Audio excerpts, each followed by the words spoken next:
2001 का ये 5 रुपए का सिक्का आखिर क्यों है एक रेयर कैटेगरी का सिक्का जिसकी वैल्यू 1000 प्लस जा सकती है। 5 रुपए के ये दो स्मारक सिक्के देखने में तो एकदम सेम हैं, लेकिन इनमें से एक सिक्का कॉमन सिक्का है और दूसरा सिक्का एक रेयर कैटेगरी का सिक्का जिसकी वैल्यू 700 प्लस जा सकती है। तो आप सभी के ऐसे बहुत से इंटरेस्टिंग क्वेश्चंस आज हम कवर करने वाले हैं चिल्लर ज्ञान के इस Q&A में, जो कि है CGQA 79। सो हेलो एवरीवन, मेरा नाम है रोहित और मैं एक्सक्लूसिवली बात करता हूं इंडियन कॉइन्स यानी कि भारतीय सिक्कों के बारे में, जिन्हें हम देसी भाषा में कहते हैं चिल्लर। सो वेलकम टू चिल्लर ज्ञान।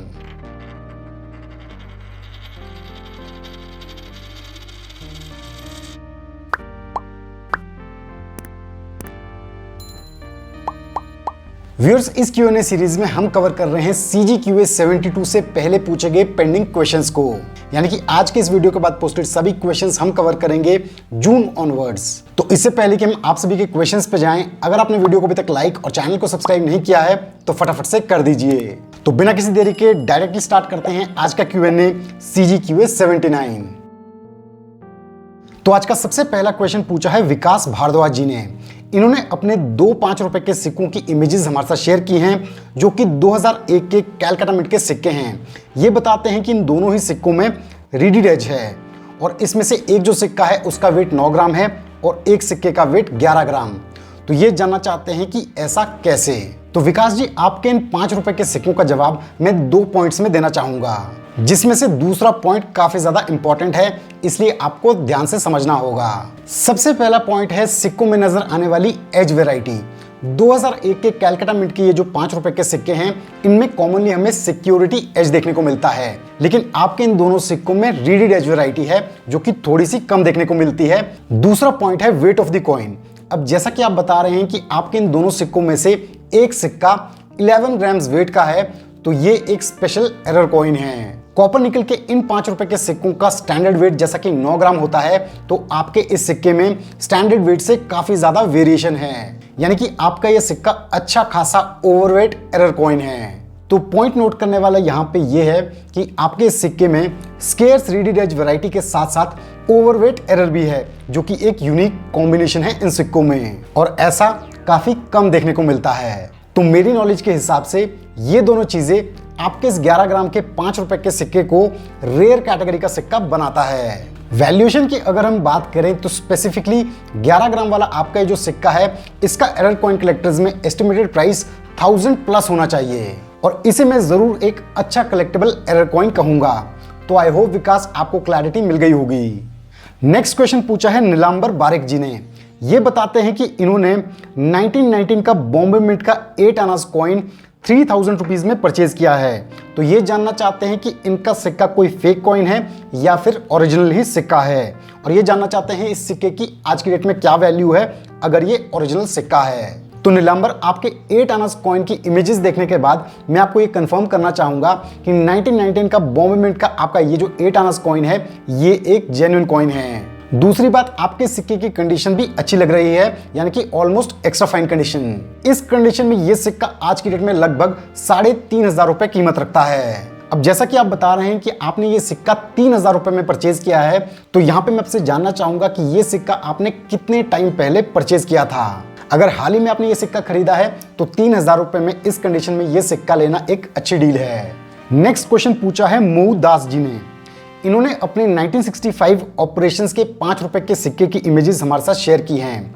तो ये जानना चाहते हैं कि इन सिक्कों में नजर आने वाले फर्स्ट स्ट्राइक कॉइन्स और सेकंड स्ट्राइक कॉइन्स में कैसे डिफरेंस करें, और ये जानना चाहते हैं कि इनका सिक्का फर्स्ट स्ट्राइक कैटेगरी का सिक्का है या फिर सेकंड स्ट्राइक। तो सबसे पहले तो आपके इस क्वेश्चन के माध्यम से मैं बाकी सभी व्यूअर्स को बताना चाहूंगा कि 2015 में मुंबई मिंट से सर्कुलेशन के लिए जारी किए गए 1965 ऑपरेशन थीम के ये जो 5 रुपए के स्मारक सिक्के हैं, इनमें हमें 2 टाइप्स देखने को मिलते हैं। पहले टाइप को कहा जाता है फर्स्ट स्ट्राइक कॉइन्स और सेकंड टाइप को कहा जाता है सेकंड स्ट्राइक कॉइन्स। अब इनमें से जो सेकंड स्ट्राइक कॉइन्स हैं वो काफी कॉमन सिक्के हैं और सर्कुलेशन में इजीली मिल जाते हैं, इसलिए कोई ज्यादा वैल्यू नहीं रखते हैं। लेकिन जो फर्स्ट स्ट्राइक कॉइन्स हैं वो काफी रेयर हैं और उनकी अच्छी वैल्यू है। तो यहाँ पे वो यही जानना चाहते हैं कि इन सिक्कों में नजर आने वाले रेयर फर्स्ट स्ट्राइक कॉइन्स को कैसे डिफरेंशिएट करें कॉमन सेकंड स्ट्राइक कॉइन से। सबसे पहला तरीका है just by looking at the coin. First strike coins को आपको देखने से एकदम पता लग जाएगा, क्योंकि इनका फिनिश एकदम प्रूफ कॉइन्स की तरह होता है, यानी mirror finish with sharp and clear inscriptions. और ये आपको एक्सपीरियंस से ही समझ आएगा। जिन व्यूअर्स को ऐसे आइडेंटिफाई करना मुश्किल लग रहा है, उनके लिए दूसरा तरीका आइए समझते हैं। यहाँ पे आपको चेक करना होगा सिक्के में नजर आने वाला मिंट मार्क। अब जैसा कि ये दोनों कॉइन्स हमें देखने को मिलते हैं मुंबई मिंट से, तो इनमें नजर आता है डायमंड मिंट मार्क। तो अगर आप ध्यान से देखेंगे, इनमें से एक सिक्के में आपको मिंट मार्क छोटा नजर आएगा और एक सिक्के में मिंट मार्क साइज में बड़ा। तो जो छोटे मिंट मार्क वाले सिक्के हैं वो फर्स्ट स्ट्राइक कॉइन्स हैं और बड़े मिंट मार्क वाले सिक्के सेकंड स्ट्राइक कॉइन्स। तो ऐसे आप क्लियरली डिफरेंशिएट कर सकते हैं इन दो टाइप के सिक्कों में। ध्यान दें, मिंट मार्क का ये डिफरेंस केवल इसी थीम वाले फर्स्ट स्ट्राइक कॉइन्स और सेकंड स्ट्राइक कॉइन्स के लिए ही एप्लीकेबल है। तो आई होप आप सभी को क्लैरिटी मिल गई होगी। नेक्स्ट क्वेश्चन पूछा है LR सिंह जी ने।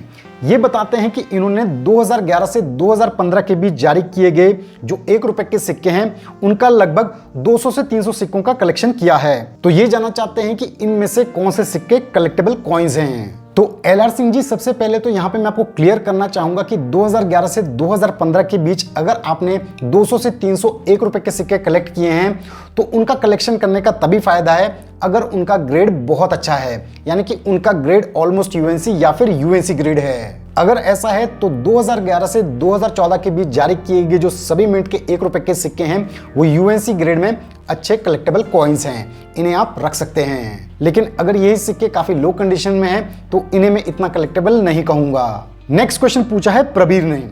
ये बताते हैं कि इनके पास 1998 में बॉम्बे मिंट से जारी किया गया 5 रुपए का फैट लाइन वैरायटी वाला सिक्का है इन UNC कंडीशन।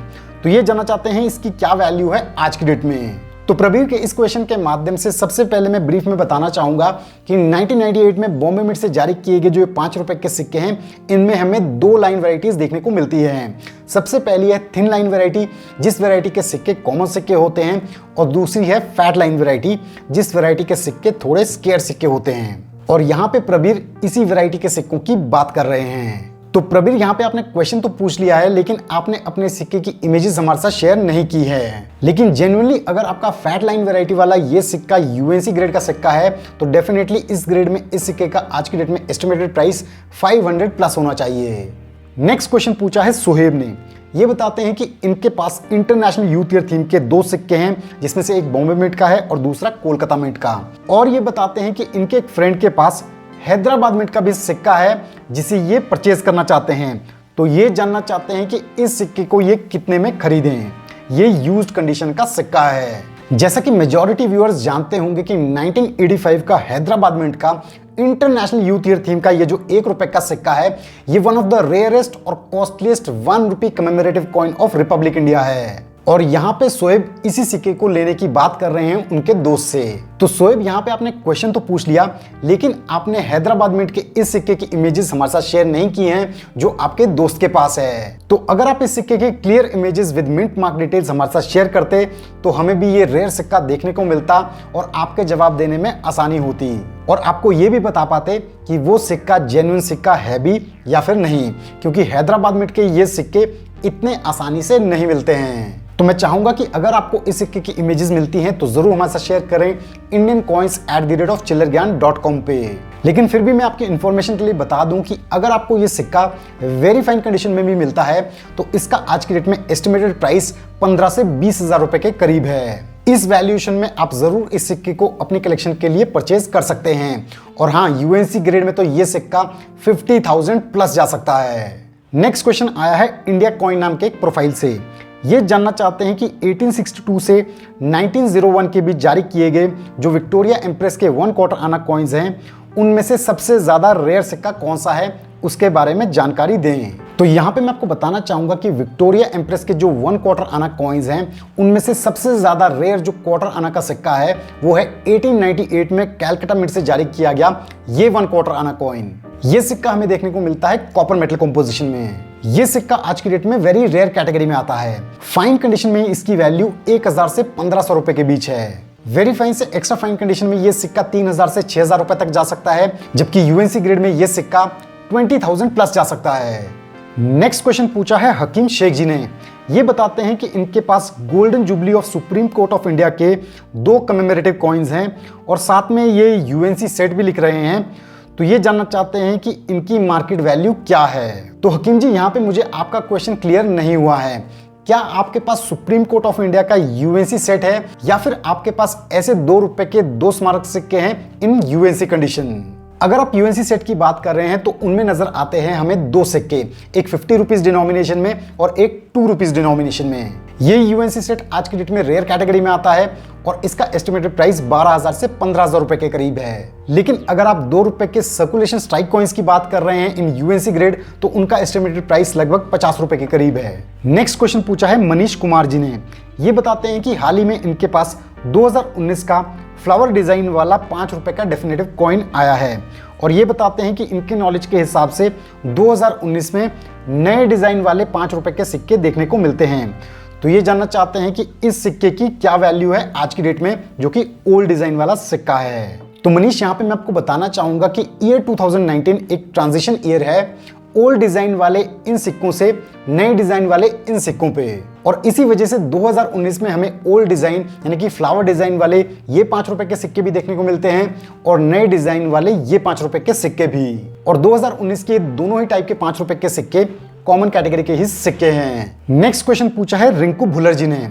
इन्होंने अपने एक 1 क्वार्टर आना कॉइन की इमेजेस हमारे साथ शेयर की हैं जो कि 1908 का है। तो ये जानना चाहते हैं कि क्या ये कोई रियल कॉइन है या फिर कोई फेक कॉइन है।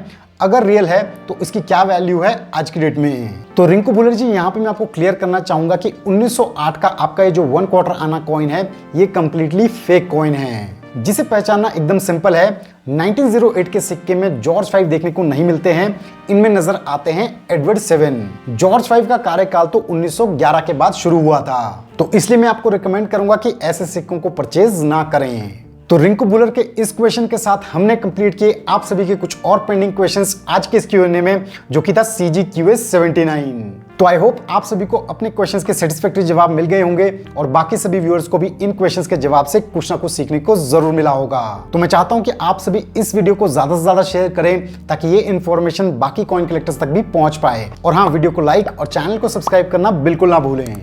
और अगर आप देखना चाहते हैं हमारे बहुत ही इंटरेस्टिंग व्लॉग वीडियोस तो जरूर चेक करें हमारा दूसरा चैनल मियां मिट्टू, ऊपर आई बटन पे क्लिक करके, और जरूर इस चैनल को भी सब्सक्राइब कर लें। अभी भी आप सभी के कुछ और पेंडिंग क्वेश्चंस बाकी हैं जिन्हें हम कवर करेंगे नेक्स्ट Q&A में। तो जो चिल्लर ज्ञान के नए व्यूअर्स हैं जो Q&A में अपनी क्वेरीज को पोस्ट करना चाहते हैं लेकिन उनको CGQA रूल्स का बिल्कुल भी आइडिया नहीं है, तो उनके लिए इन रूल्स का हल्का सा रिकैप।